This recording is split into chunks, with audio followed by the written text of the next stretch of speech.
पटना में road show के बाद प्रधानमंत्री नरेंद्र मोदी की अब सहरसा में रैली। बिहार चुनावी अभियान में हुआ जोश का संचार। जी हां, बिहार में चुनावी मौसम अपने चरम पर है, क्योंकि मैदान में उतर गए हैं देश के सबसे बड़े स्टार प्रचारक प्रधानमंत्री नरेंद्र मोदी। 3 नवंबर को अब सहरसा का पटेल मैदान बनेगा राजनीति का हॉट स्पॉट, जब पीएम मोदी करेंगे वहां जनसभा को संबोधित। आपको बता दें, सहरसा में इन दिनों माहौल पूरी तरह चुनावी रंग में रंग चुका है। चारों तरफ पोस्टर, बैनर और मोदी मोदी के नारे सुनाई दे रहे हैं। दरअसल प्रधानमंत्री नरेंद्र मोदी 3 नवंबर को सहरसा विधानसभा क्षेत्र में एनडीए उम्मीदवारों के समर्थन में एक विशाल जनसभा को संबोधित करने वाले हैं।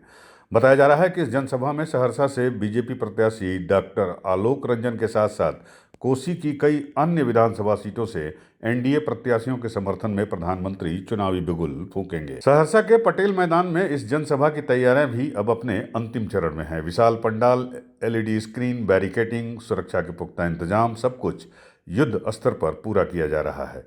जगह जगह कार्यकर्ता और स्थानीय लोग जुटे हुए हैं ताकि प्रधानमंत्री की इस सभा को ऐतिहासिक बनाया जा सके।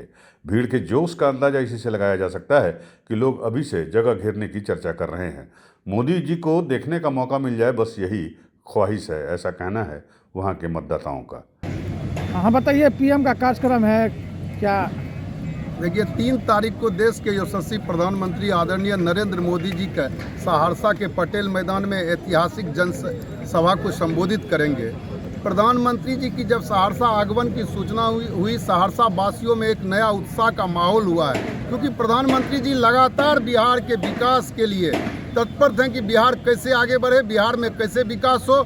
इसी के लिए 3 तारीख को आदरणीय अपने एनडीए के सभी प्रत्याशियों को विजय बनाने के लिए सहरसा आ रहे हैं और सहरसा में यह विशाल सभा होगा और सहरसा के धरती से आदरणीय प्रधानमंत्री जी पूरे बिहार को संबोधित करने जा रहे हैं। विश्व के सर्वाधिक लोकप्रिय नेता आदरणीय नरेंद्र भाई मोदी जी की 3 तारीख को सहरसा में सुबह में 11 बजे यहाँ जनसभा है।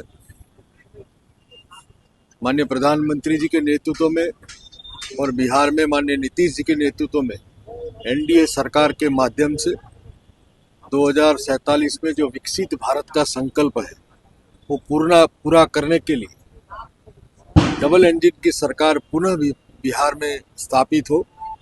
जनता का आशीर्वाद माननीय प्रधानमंत्री जी और नीतीश जी पर हर हमेशा है और इसी बात को लेकर 11 विधानसभाओं के इस बैठक में, इस महारैली में माननीय प्रधानमंत्री के साथ सभी दलों के नेता भी उपस्थित रहेंगे और भारी मात्रा में, भारी संख्या में जनसैलाब भी यहाँ उपस्थित होगा।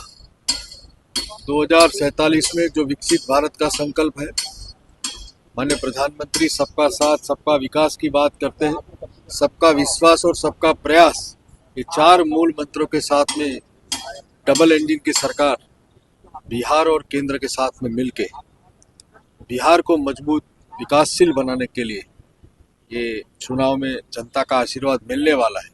तो जनता के दर्शन हेतु माननीय प्रधानमंत्री 3 तारीख को यहाँ आने वाले हैं। वहीं सुरक्षा एजेंसियों ने भी पूरी तरह अलर्ट मोड में आ गई हैं। एसपीजी से लेकर स्थानीय पुलिस तक पूरे इलाके में सुरक्षा के कड़े इंतजाम किए हैं। ड्रोन कैमरों से लगातार नजर रखी जा रही है और चप्पे चप्पे पर जवान तैनात कर दिए गए हैं। प्रधानमंत्री मोदी जी की रैलियों में जनता का जो उत्साह दिखता है, वही एनडीए की मजबूती की पहचान है। सहरसा की ये सभा भी अब ऐतिहासिक होने वाली है। 3 नवंबर को जब प्रधानमंत्री नरेंद्र मोदी सहरसा के पटेल मैदान में मंच संभालेंगे तो बिहार की सियासत में एक नई लहर उठेगी और देखना होगा कि मोदी के इस भाषण से एनडीए के प्रचार प्रसार को और कितना बल मिलता है और विपक्ष पर इसका कितना असर पड़ता है। सहरसा से मुरारी कुमार की रिपोर्ट, यूपी न्यूज़ 9, जहां हर खबर है सबसे तेज, सबसे सटीक।